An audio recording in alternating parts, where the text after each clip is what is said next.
Meanwhile, the FBI director and Capitol Police Department inspector general are testifying before Congress on the January 6th assault on the Capitol. FBI Director Christopher Wray has said the biggest threat facing national security is domestic extremist violence. Now, Attorney General Merrick Garland is laying out the Biden administration's strategy to combat that. The national strategy recognizes that we cannot prevent every attack. The only way to find sustainable solutions is not only to disrupt and deter, but also to address the root causes of violence. The plan focuses on sharing information, thwarting recruitment and mobilization efforts, disrupting activity before violence occurs, and addressing the long-term issues that lead to domestic violent extremism. Let's go to ABC News political director Rick Klein, along with Justice and Homeland Security reporter Jack Date for more on this. Jack, I want to start with you. First of all, how serious is this threat, and how is the Justice Department planning on carrying out those initiatives they laid out today? Well, clearly, January 6th showed us that the threat is quite serious. You saw people coming from across the country to attack the foundations of our very government. So clearly, if it wasn't a wake-up call already that extremism was brewing, it became quite clear on that day. The challenges, though, domestically, as opposed to international terrorism, are that some of the methods that the Justice Department uses to investigate aren't always available for domestic terrorism as they are for international terrorism. Eavesdropping authorities and things like that are much easier to do overseas are more challenging here. But they're also going to rely on more sort of integration with fusion centers, state and local law enforcement to really try to call up intelligence to understand how these groups are interacting, how these groups are communicating within the bounds of what's allowed and protected by the Constitution. And the FBI is also warning that QAnon conspiracy theorists could go from digital soldiers to committing acts of real-world violence. What's behind that, Jack? Well, again, we've seen some of the real-world results. You saw a lot of the Q supporters or people who carried the banner of that conspiracy theory show up on January 6th. And there's, they have this belief system. And so how that gets managed and how their ideas and ideologies turn into actions is something that investigators and Homeland Security planners are very concerned about. And Rick, whenever this subject comes up, Republicans always say, hey, what about Black Lives Matter, they say. Well, what about Antifa? That they make the claim those are equal extremist threats to the country. So the FBI is really wading into pretty fraught political territory here, and that's a problem for an agency that really has to enforce the law for all the people.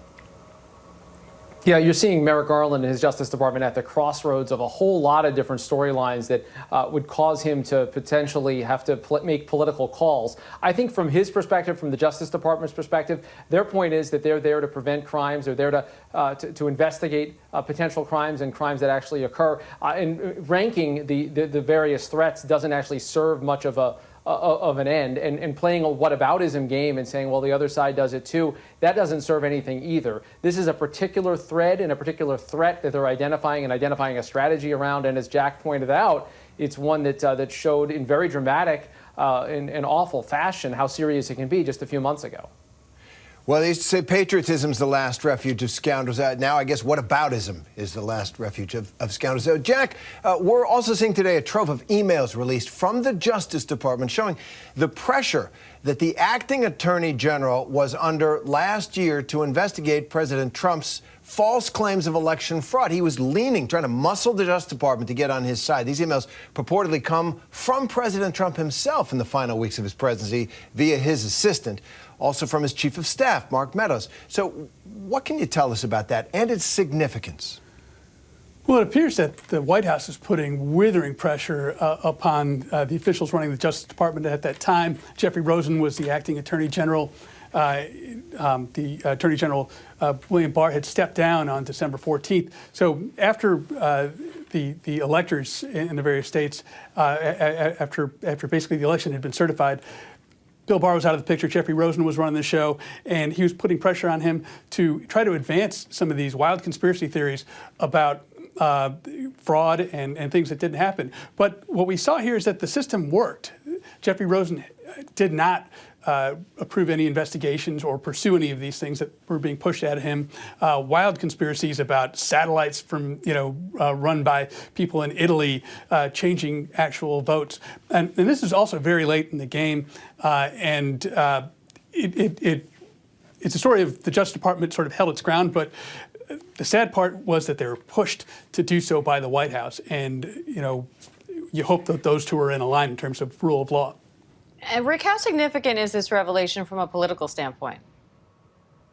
Well, it's startling to see there in black and white the pressure being exerted, again, as Terry said, in the name of the president in some cases. We've known broadly, because the president even tweeted about some of it and talked publicly about his efforts to get the Justice Department to look in. I do think, though, this adds to a mountain of information that is building up, it's accumulating, about the politicization of the Justice Department in the Trump era. This comes on the heels of revelations of essentially spying campaigns, monitoring campaigns that were launched against members of Congress and other perceived political enemies. And this is going to land now in the lap of Merrick Garland and his Justice Department. They are going to have to litigate some of these things looking back, with a lot of calls for answers. I think Jack's largely right. The system held in terms of the Justice Department not pursuing the more wild and bizarre conspiracy theories, but the fact that overt pressure was being exerted by the president and the people around him is something that is going to continue to define efforts to figure out what happened and how it can ever be prevented from happening again.